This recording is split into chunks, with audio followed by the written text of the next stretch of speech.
Edible oil की। हमारे साथ संदीप बजोरिया साहब हैं। हालांकि बजोरिया साहब का इंटरव्यू हमने फिक्स किया था इंपोर्ट के आंकड़ों पर बात करने के लिए, लेकिन उसके बाद एक नई खबर आ गई है सर बजोरिया जी, और ख़बर ये है कि खाद्य तेल कंपनियों पर अब निगरानी थोड़ी बढ़ने वाली है। इंपोर्ट, उत्पादन और स्टॉक की बिक्री पर सरकार की नज़र होगी और एक नया रेगुलेशन यहाँ पर लाया गया है, vegetable oil products production and availability. ये ऑर्डर 2025 का ड्राफ्ट यहाँ पर रेडी हुआ है, जारी किया गया है और इसमें 11 जुलाई तक सभी पक्षों से सुझाव मांगे गए हैं। आपने अगर सर देखा हो या फिर आपका टेक इसके ऊपर क्या है, इससे क्या सुधरेगा, क्या इम्पैक्ट होगा इसका इस नए ड्राफ्ट से? बजोरिया जी सर, अनम्यूट हो जाए सर प्लीज। मृत्युंजय जी नमस्कार जी पहले भी एक वीओपी कंट्रोल ऑर्डर हुआ करता था, हाँ। बाद में उसको स्क्रैप कर दिया गया था। अभी गवर्नमेंट ने ये वापस एक नया अभी ऑर्डर का ड्राफ्ट भेजा है लोगों को और उसमें ओपिनियन पूछ रहे हैं। तो ये जो रिटर्न्स और ये सब गवर्नमेंट मांग रही थी इंपोर्ट के और स्टॉक के, उसी की लाइन को देखते हुए गवर्नमेंट ने इसको सोचा कि भाई उसको एक ऑथराइज वे में कर लें। अच्छा। उस हिसाब से ये ऑर्डर का ड्राफ्ट उन्होंने सर्कुलेट किया है। हम्म। पर मेरे ख्याल में तो देखिए ये सब एडिशनल जितना भी हम कर रहे हैं, वापस हम थोड़ा सा ये पुराने माहौल को उजागर कर रहे हैं। हाँ।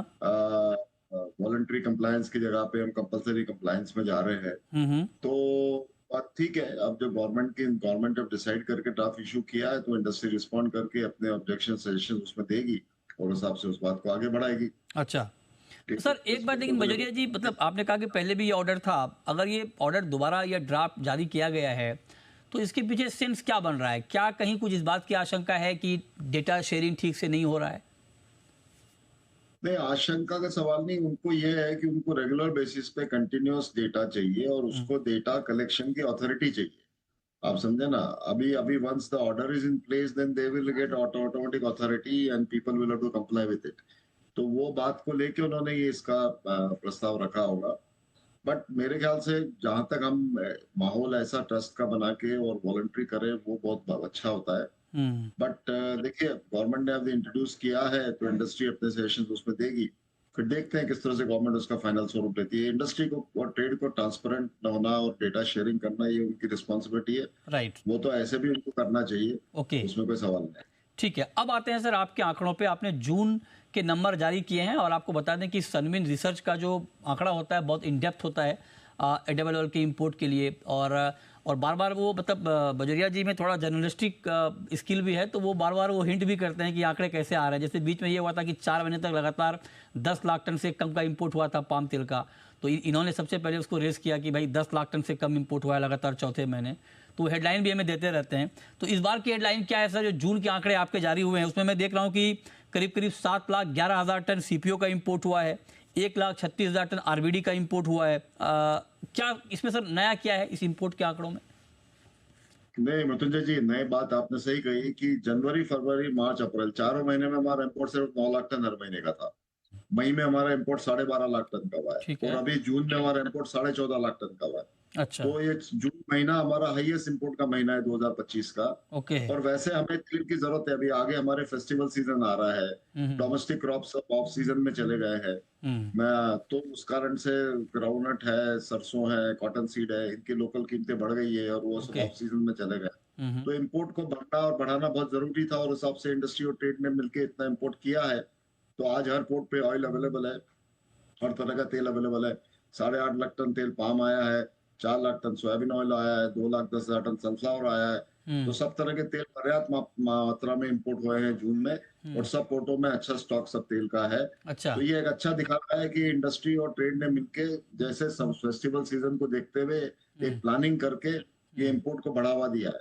और आगे भी जाके जुलाई अगस्त सितंबर ये महीनों में भी मेरे ख्याल से 14.5 से 15 लाख टन हर महीने इंपोर्ट आएगा। अच्छा। उतना हमको जरूरी भी है और उतना आएगा ही।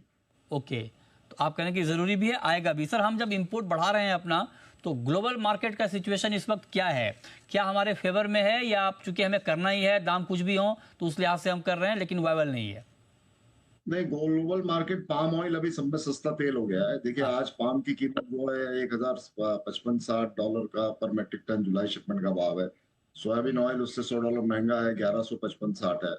और आगे, लेकिन आगे के महीनों में सोयाबीन का दाम कम है। सितंबर शिपमेंट का 1105 का दाम है। सनफ्लावर में आज का दाम 1100 90 का है, आगे में अक्टूबर नवंबर दिसंबर में सनफ्लावर का दाम 1130-40 का है।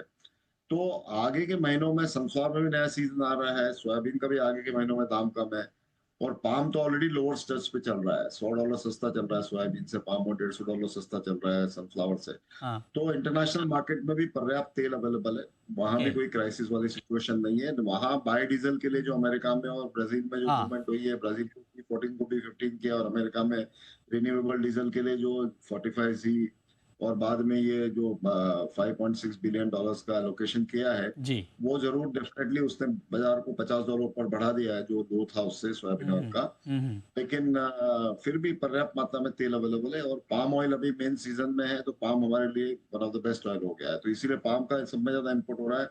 जून में देख रहे हैं 8.5 लाख टन पाम आया, 4 लाख सोया और 2,10,000 सनफ्लावर आया। ओके। तो तो ये राय आपकी बन रही है ओवरऑल की सिचुएशन एडिबल ऑयल मार्केट का रहने क्या वाला है। बहुत शुक्रिया बजरिया जी आपका हमारे साथ जुड़ने के लिए और एडिबल ऑयल पर इन डेप्थ व्यू शेयर करने के लिए।